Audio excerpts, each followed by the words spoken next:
આજથી અમદાવાદ સહિત 4 મહાનગરમાં રાત્રે 10 થી સવારે 6 સુધી કર્ફ્યુ 1 કલાકની ઢીલ મળતા લોકોને રાહત।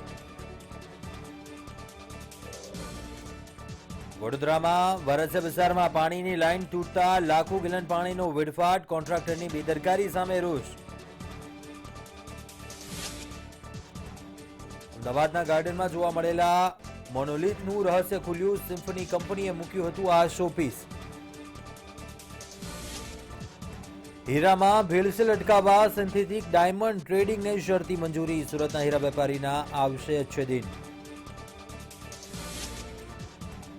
રાજકોટમાં બનનારા લાઇટ હાઉસ પ્રોજેક્ટનું વડાપ્રધાને કર્યું ખાતમુહૂર્ત। 118 કરોડના ખર્ચે રૈયા સ્માર્ટ સિટી એરિયામાં બનશે 1144 મકાનો। ધોરણ 9 થી 12ના અભ્યાસક્રમમાં 30% ઘટાડો, હેતુલક્ષી પ્રશ્નોનું પ્રમાણ વધારીને 30% કરાયું।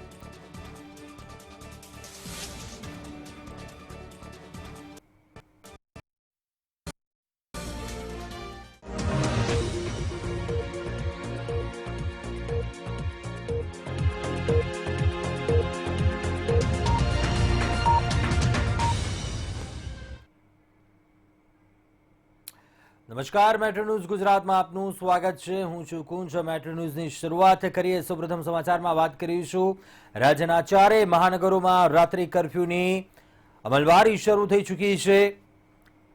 અમદાવાદ, સુરત, રાજકોટ અને વડોદરા રાજ્યના 4 મહાનગરોમાં રાત્રિ કર્ફ્યુ શરૂ થઈ ચૂક્યું છે। 14 જાન્યુઆરી સુધી હવે રાત્રિના 10 વાગ્યાથી લઈ સવારના 6 વાગ્યા સુધી રાત્રિ કર્ફ્યુની અમલવારી થશે।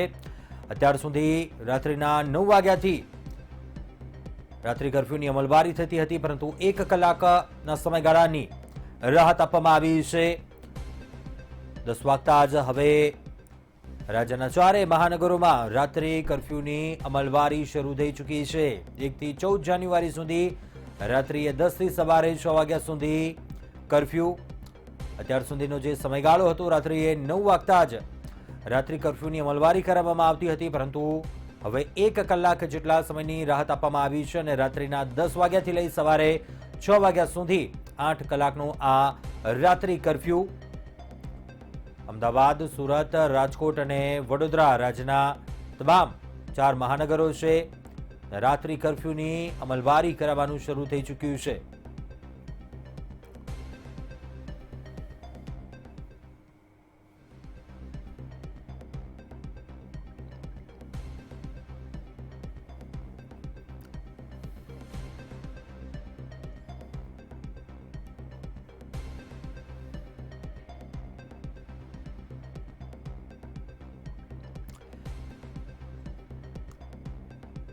ચારે મહાનગરોમાં કયા પ્રકારની પરિસ્થિતિ છે, પરિસ્થિતિ પર તાગ મેળવીશું। સંવાદદાતા ભાવેશ રાજપૂત અમદાવાદથી લાઈવ જોડાયા છે।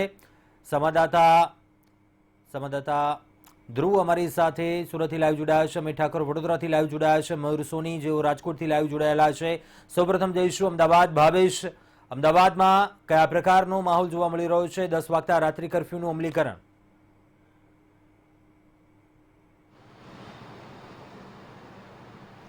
કુંજ, ખાસ કરીને વાત કરીએ 10 વાગ્યાના સમયગાળા થતાં જ અમદાવાદ શહેરનું જનજીવન પહેલાની જેમ થમી ગયું છે।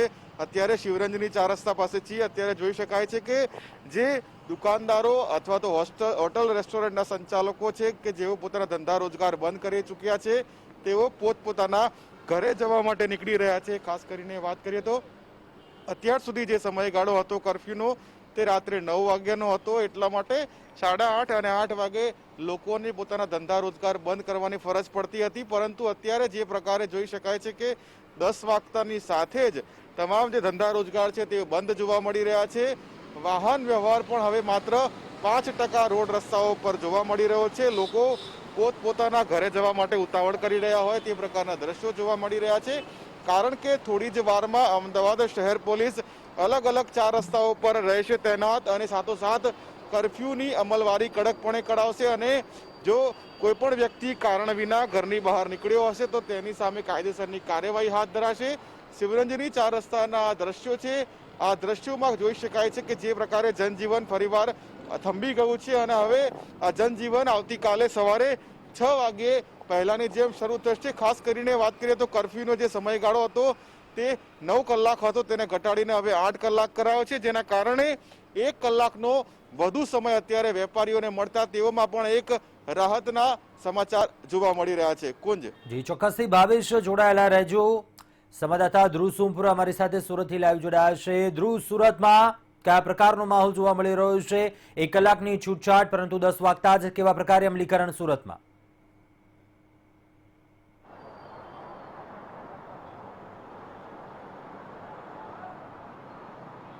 બિલકુલ કુંજ, 1 કલાકનો રાત્રિ કર્ફ્યુનો સમય મર્યાદા વધારી છે. સુરતના સીધા દ્રશ્ય બતાવીશ.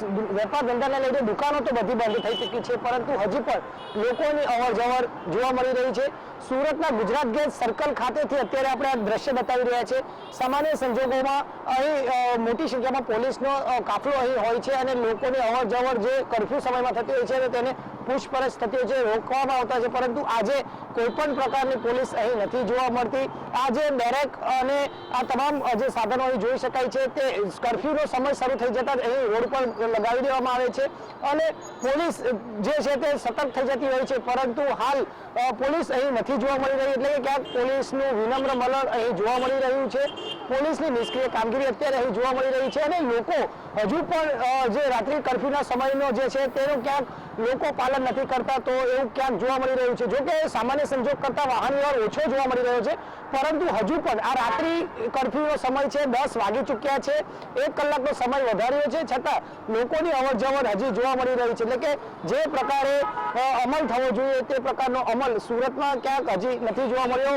લોકો હવે ખૂબ જ નમ્રતાથી આ રાત્રિ કર્ફ્યુને લઈ રહ્યા છે. વેપાર ધંધાને લઈને તમામ દુકાનો તો બંધ થઈ ચૂકી છે, પરંતુ જે પ્રકારે રોડ રસ્તા સુમસામ થઈ જવા જોઈએ તે આ વખતે નથી જોવા મળ્યા. નવા રાત્રિ કર્ફ્યુના આદેશ બાદ નથી જોવા મળ્યા. સામાન્ય દિવસ સંજોગોમાં એવું હતું કે 9 વાગ્યા સુધીનું જ્યારે રાત્રિ કર્ફ્યુ હતું તો 9:30 10 વાગ્યા સુધીમાં રોડ રસ્તાઓ સુમસામ થઈ જતા હતા, પરંતુ આજે 10 વાગી ચૂક્યા છે, છતાં હજુ રસ્તાઓ પર જે વાહન વ્યવહારની ચહેલ પહેલ છે તે જોવા મળી રહી છે. તો બીજી તરફ મુખ્ય માર્ગ ઉપર જ્યાં પોલીસ સામાન્ય દિવસોમાં જોવા મળતી હતી તે પણ હાલ આ વખતે નથી જોવા મળી રહી. એટલે ક્યાંક પોલીસની પણ નિષ્ક્રિય કામગીરી અત્યારે અહીં જોવા મળી રહી છે. રાત્રિ કર્ફ્યુના અમલવારી માટેની જે પોલીસની કામગીરી હોવી જોઈએ તે ક્યાંક નથી જોવા મળી રહી. અને સુરતનો આ મુખ્ય માર્ગ છે, અડાજણથી અઠવા લાઇન્સ, વેસુ, તે ઉપરાંત સ્ટેશન, મૈદરપુરા, મજુરા ગેટ સહિતના વિસ્તારોને જોડવા માટેનો આ મુખ્ય માર્ગ છે અને આ જ મુખ્ય માર્ગ પર જ્યારે 10 થી 15 પોલીસના જવાનો અહીં કર્ફ્યુના અમલવારી માટે ઊભા રહેતા હતા તે હાલ નથી જોવા મળી રહ્યા. એટલે કે નવો કર્ફ્યુનો સમય તો લાગુ કરી દેવાયો છે, પરંતુ તેના અમલવારી માટે ક્યાંક સુરત પોલીસની ચૂક જોવા મળી રહી છે, તો ક્યાંક લોકો પણ હજુ હવે આને સામાન્ય સંજોગની જેમ લઈ રહ્યા છે. જી ચોક્કસથી ધ્રુવ જોડાયેલા રહેજો. આપની પાસેથી વધુ વિગત મેળવતા રહીશું. વડોદરાથી સંવાદદાતા અમિત ઠાકોર પણ લાઈવ જોડાયેલા છે. અમિત, વડોદરામાં કયા પ્રકારે અમલીકરણ કરવામાં આવી રહ્યું છે? લોકો રાત્રિ કર્ફ્યુના નિયમોનું કેવા પ્રકારે પાલન કરી રહ્યા છે? વડોદરામાં કેવા દ્રશ્યો? પૂજ 10 વાગી ગયા છે અને 10 વાગતાની સાથે જ વડોદરામાં પણ કર્ફ્યુની અમલવારી શરૂ થઈ ગઈ છે. મારી પાછળ આ બેરિકેટિંગ આપ જોઈ શકો છો, મુખ્ય માર્ગ છે, પરંતુ પોલીસે તેને બેરિકેડ કરી દીધો છે, બેરિકેડ લગાવી દીધા છે. એટલા માટે એનો મતલબ એ થાય છે કે હવે કર્ફ્યુની અમલવારી શરૂ થઈ ગઈ છે.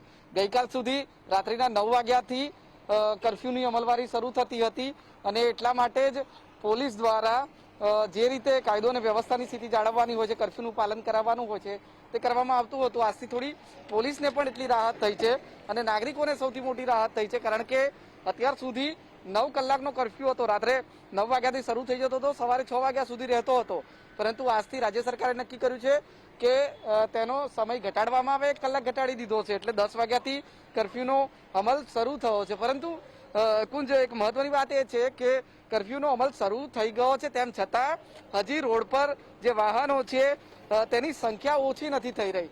જોકે રાત્રિનો સમય છે, વાહનો ઓછા થવા જોઈએ અને કર્ફ્યુનો અમલ પણ લોકો કરી રહ્યા છે, પરંતુ જે ચુસ્તતા દેખાવી જોઈએ, નાગરિકોમાં જે જાગૃતતા દેખાવી જોઈએ, કર્ફ્યુને અમલવારીને લઈને જે નાગરિકો નિયમોનું પાલન કરે છે તે શિસ્તતા દેખાવી જોઈએ, તે હજી નથી દેખાઈ રહી. એનું કારણ એ પણ છે કે પોલીસ દ્વારા હજી એટલી કડકાઈ દાખવવામાં નથી આવી રહી. પહેલા જ્યારે લોકડાઉન હતું અને કર્ફ્યુનો અમલ પોલીસ દ્વારા જે રીતે ચુસ્તપણે કરાવવામાં આવતો હતો તે રીતે અત્યારે નથી કરાવવામાં આવી રહ્યો. અને એટલા માટે જ અખોટા દાંડિયા બજાર 4 રસ્તા ખાતે હું ઊભો છું. એક મેઇન જંકશન છે વડોદરાનું, પરંતુ ત્યાં પોલીસ કર્મીઓની સંખ્યા માત્ર જૂજ સંખ્યા છે. ન તો અધિકારીઓ અહીંયા છે, ન તો પોલીસના વધુ સુરક્ષા જવાનો અહીંયા છે. એટલે એકલ દોકલ પોલીસ જવાનો છે તેઓ માત્ર બેરિકેડ્સ લગાવીને કર્ફ્યુની અમલવારી લોકો પાસે શરૂ કરાવી રહ્યા છે. પરંતુ રાત્રિના 10 વાગ્યાના આ જે દ્રશ્યો છે, લોકો હજી પણ એટલી જ મોટી સંખ્યામાં વાહનો બહાર છે, પોતપોતાના ઘરે જઈ રહ્યા છે. પરંતુ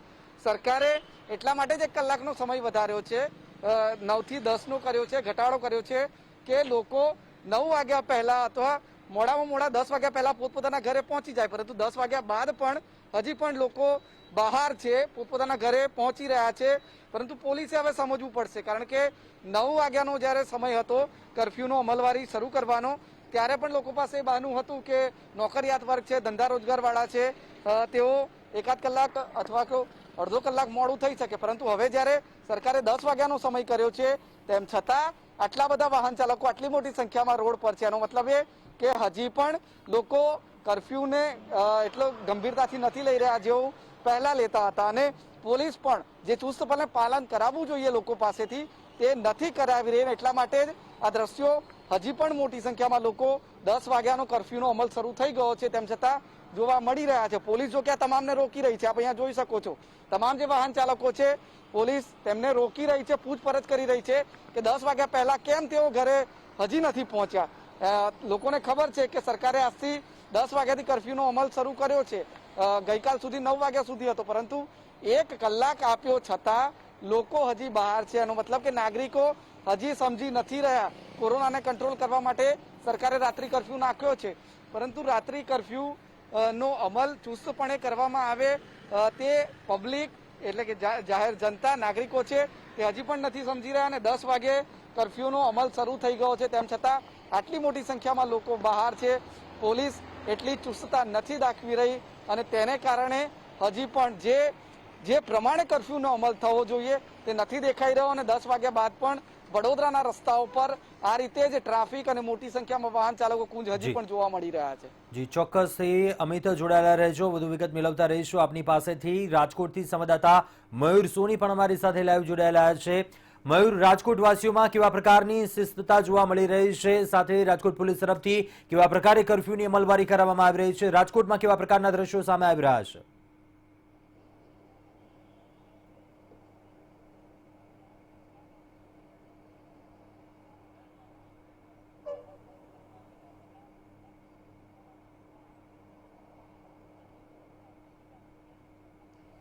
બિલકુલ, તો રાજકોટની અંદર પણ નવા વર્ષના પહેલા દિવસથી જ રાત્રિ કર્ફ્યુનો અમલ છે તે 10 વાગ્યાથી શરૂ થઈ ચૂક્યો છે. 9 વાગ્યા સુધીનો અમલ અત્યાર સુધી થતો હતો, પરંતુ આજે પહેલો દિવસે હું તમને સીધા દ્રશ્યો બતાવવા માંગીશ. રાજકોટના માધાપર ચોકડી વિસ્તારના દ્રશ્યો છે કે જ્યાં 3 હાઈવેઝ છે તે મળી રહ્યા છે. જામનગરથી મોરબી તરફ જવા માટે, જામનગરથી અમદાવાદ તરફ જવા માટે, જામનગરથી સીધું રાજકોટ આવવા માટે, સાથે સાથે રાજકોટ શહેરની અંદર આવવા માટેના પણ અહીંયા જ પિક પોઈન્ટ છે. એટલે પોલીસ સહિતની ગાડીઓ છે તે અહીંયા અત્યારે જોવા મળી રહી છે. મોટા ભાગે 9 વાગ્યાથી રાજકોટની અંદર છેલ્લા 1 મહિના કરતાં વધુ સમયથી કર્ફ્યુનો અમલ થતો હતો, પરંતુ હવે આજથી 10 વાગ્યાથી લઈને સવારના 6 વાગ્યા સુધી રાત્રિ કર્ફ્યુ રહેશે.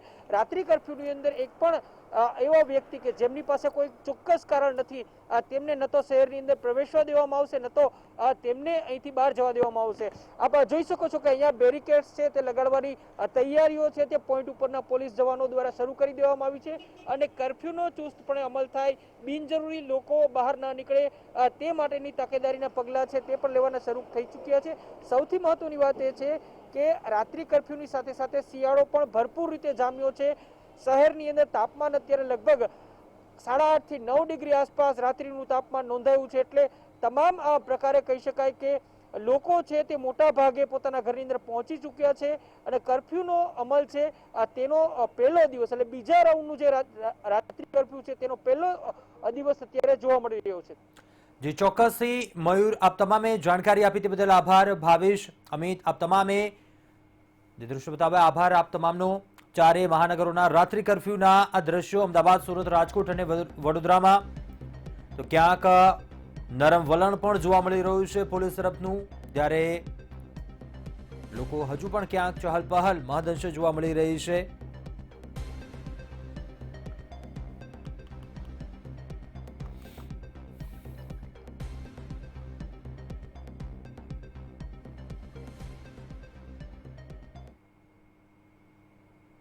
તો આગળ હવે અન્ય સમાચારો પર નજર કરીએ. સિરમ ઇન્સ્ટિટ્યૂટ દ્વારા બનાવવામાં આવેલી કોવિશિલ્ડ વેક્સિનના ઇમરજન્સી ઉપયોગને મંજૂરી આપ્યા બાદ દેશની પ્રથમ કોરોનાની રસીને મંજૂરી મળી ગઈ છે. અમદાવાદ મહાનગરપાલિકા દ્વારા પ્રથમ કોરોના વાયરસ સેન્ટર અમદાવાદના વિરાટનગર વોર્ડમાં સરકારી શાળામાં ખોલવામાં આવ્યું છે.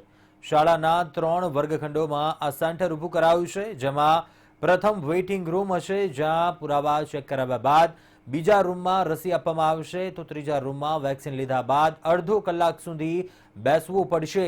આ દરમિયાન કોઈ આડઅસર થાય કે નહીં તેની ચકાસણી થયા બાદ જ ઘરે જવા દેવામાં આવશે. અમદાવાદના વેક્સિન સેન્ટર પર દરરોજના 100 લોકોને વેક્સિન આપવામાં આવશે.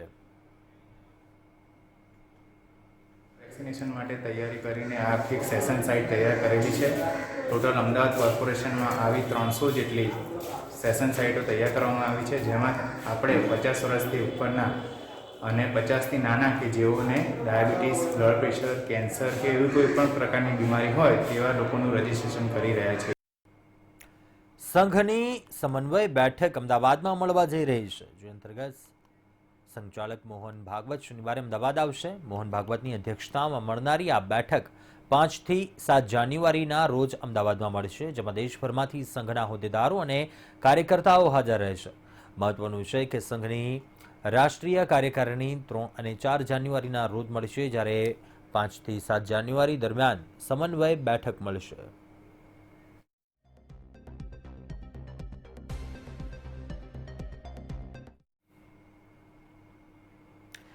બે 2020નું વર્ષ કોરોના મહામારીને લઈને આવ્યું. કોરોના મહામારીમાં સરકારી બાબુઓ પ્રજાને લૂંટવામાં અવ્વલ રહ્યા.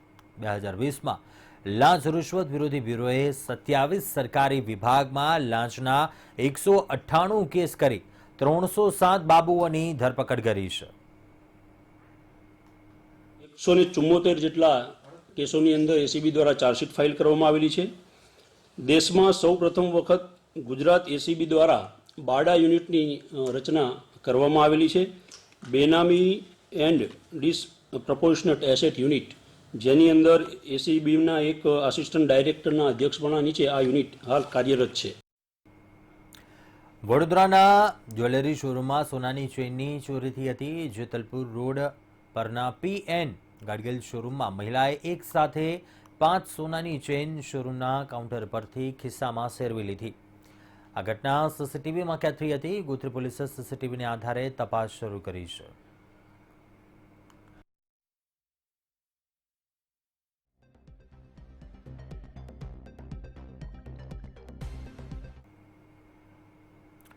વડોદરામાં કોરોનાના ડરથી 15 વર્ષીય વિદ્યાર્થીએ ગળે ફાંસો ખાઈને આપઘાત કર્યો હતો. કોરોનાના ડરથી વિદ્યાર્થી છેલ્લા 9 માસથી બહાર નીકળવાનું ટાળતો હતો અને કોરોનાની રસી આવ્યા બાદ બહાર નીકળવાનું રટણ કરતો હતો. વિદ્યાર્થીએ જન્મદિવસ પૂર્વે જ આપઘાત કરતા પરિવારમાં શોકની લાગણી પ્રસરી હતી.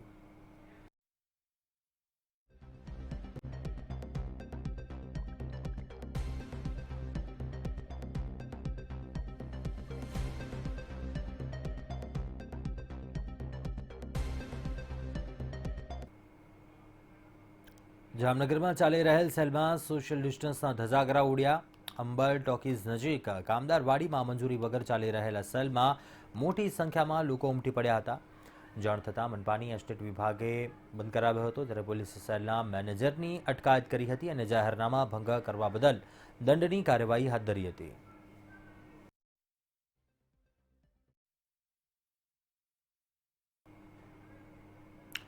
રિયલ ડાયમંડ અને સિન્થેટિક ડાયમંડની ભેળસેળ થતી અટકાવવા મુંબઈ સ્થિત ભારતના સૌથી મોટા હીરા ઉદ્યોગ માટેના ભારત ડાયમંડ બુર્સમાં મહત્વનો નિર્ણય લેવાયો છે. 28મી ડિસેમ્બરે મુંબઈ સ્થિત ભારત ડાયમંડ બુર્સની એજીએમમાં સિન્થેટિક ડાયમંડ ટ્રેડિંગને શરતી મંજૂરી અપાઈ છે, જેથી સુરતના હજારો ડાયમંડ વેપારીઓને સીધું ભારતમાં જ માર્કેટ મળી રહેશે. આગામી દિવસોમાં કેટલીક ગાઈડલાઈન જાહેર કરાશે. છેલ્લા ઘણા વખતથી સિન્થેટિક ડાયમંડની ભેળસેળને કારણે નેચરલ ડાયમંડ ઇન્ડસ્ટ્રીઝને અસર વર્તાતી હોવાની ચર્ચા ઉઠી હતી. જોકે વર્ષ 2019થી ડાયમંડ માઇનિંગ કંપની દ્વારા લાઇટવેઇટ સિન્થેટિક ડાયમંડ જ્વેલરીનું વેચાણ શરૂ કર્યું હતું. ઉલ્લેખનીય છે કે એકમાત્ર યુએસમાં જ અંદાજે 50% જેટલું સિન્થેટિક ડાયમંડ અને તેની જ્વેલરીનું માર્કેટ ઊભું થયું છે. ભારત ડાયમંડ બુસ્ટની અંદર છે. આ તમામ ઓફિસો ઉપર જ્યારે સિન્થેટિક ડાયમંડનો પણ વેપાર લોકો કરતા થશે ત્યારે મારે ચોક્કસ માનવું છે કે જે પ્રમાણે ભારતની અંદર સીવીડી ડાયમંડ ઉત્પાદન થઈ રહ્યું છે અને એનો ગ્રોથ થઈ રહ્યો છે, ગયા વર્ષની કમ્પેરિઝનમાં 100% જમ્પ આ વર્ષે સીવીડી ડાયમંડના મેન્યુફેક્ચરિંગની અંદર ને એક્સપોર્ટની અંદર થયો છે. આના કારણે 100% હુંડિયામણની બચત થશે અને લોકોને ડોલરના ફ્લિક્ચ્યુએશનમાંથી પણ રાહત મળશે અને કરોડો રૂપિયાનો જે બિઝનેસ આપણે નેચરલ ડાયમંડમાં કરતા હતા એની અંદર ફક્ત આપણને લેબર મળતું હતું, પરંતુ આની અંદર તો લેબર અને રો મટીરિયલની બંને પ્રાઇસ મળતા મારું ચોક્કસ માનવું છે કરોડો રૂપિયાનો આ બિઝનેસ સાથે સંકળાયેલા લોકોને બેનિફિટ મળશે.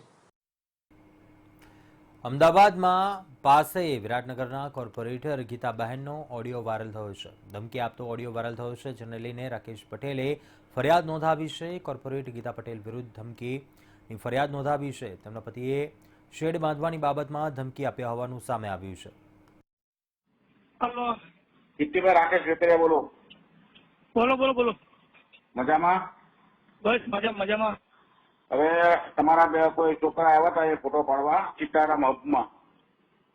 હા. ને આપણે અમારા સંબંધી છે ને વેવાય ઈ પત્ર રાખે છે ત્યાં, અને તમારું કાર્ડ આપ્યું છે ગીતાબેન નોટરીનું. કીર્તિભાઈ વાત કરી લેજો. એટલે હું વાત કરવાની કઈ બાંધી બેન નંબર પરમિશન વગર આવશે તો કઈ વહીવટની વાત હોય. હા, પછી બસ એ બીજું તો પછી શું કરવાનું. એટલે કેટલો વહીવટ હોય? વાત તો થઈ જાય છે અને 5-6 દી પહેલા આવ્યા હતા કે હું વાત કરી લઈશ, પછી તો એનો ફોન સ્વિચ ઓફ આવે છે તમારા સંબંધી હોય. અત્યારે જે આવ્યા હતા તમે મારી જોડે જતા હું હતો ત્યાં. રાજકોટમાં ગોંડલ ધારાસભ્ય ગીતાબા તથા પૂર્વ ધારાસભ્ય જયરાજસિંહ જાડેજાના પુત્ર યુવા અગ્રણી જ્યોતિરાદિત્યસિંહના જન્મદિવસ નિમિત્તે યુવા ભાજપ દ્વારા નવા માર્કેટયાર્ડ ખાતે મહા રક્તદાન કેમ્પનું આયોજન કરાયું હતું, જેમાં સવારથી જ બહોળી સંખ્યામાં રક્તદાતાઓ ઉમટી પડ્યા હતા. શહેર યુવા ભાજપના પ્રમુખ સમીર કોટડિયા તથા યુવા ભાજપની ટીમ દ્વારા રક્તદાન કેમ્પ માટે અલાયદી વ્યવસ્થા કરાઈ હતી. રક્તદાન કેમ્પમાં ભાજપના મહાનુભાવો ઉપસ્થિત રહ્યા હતા.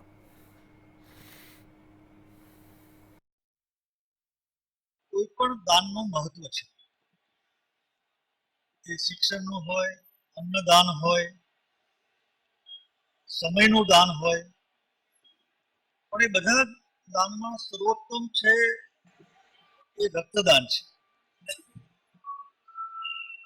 કટોકટીના સમયની અંદર કોઈ પણ માણસની જિંદગી બચાવવાનું કામ, એ અકસ્માત હોય, ગંભીર ઓપરેશન હોય, શારીરિક સમસ્યા હોય, એવા સમયે જરૂરી સમયે જો લોહી મળી જાય તો કોઈ વ્યક્તિની જિંદગી બચી જાય છે. ગોંડલ યુવા ભાજપ આયોજિત જે મેગા બ્લડ ડોનેશનનું આયોજન કરવામાં આવ્યું છે. પ્રથમ તો હું યુવા ભાજપના તમામ સભ્યોને, તમામ ટીમને હૃદયપૂર્વક શુભેચ્છા પાઠવું છું. સાથોસાથ મોટા પ્રમાણની અંદર ભાઈઓ બહેનોએ જે રીતે રક્તદાન કર્યું છે એમને પણ હું હૃદયપૂર્વકની શુભેચ્છા પાઠવું છું.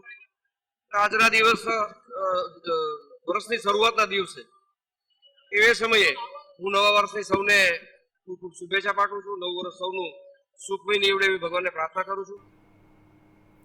આખરે લોકોની આતુરતાનો અંત આવ્યો. કોરોના વેક્સિનના સૌથી સારા સમાચાર નવા વર્ષના પહેલા જ દિવસે મળ્યા, જેની લોકો ખૂબ જ આતુરતાથી રાહ જોઈ રહ્યા હતા. જેમાં ઓક્સફર્ડ એસ્ટ્રાઝેનેકાની કોરોના વેક્સિન કોવિશિલ્ડને ઇમરજન્સી એપ્રુવલ આપવામાં આવી છે.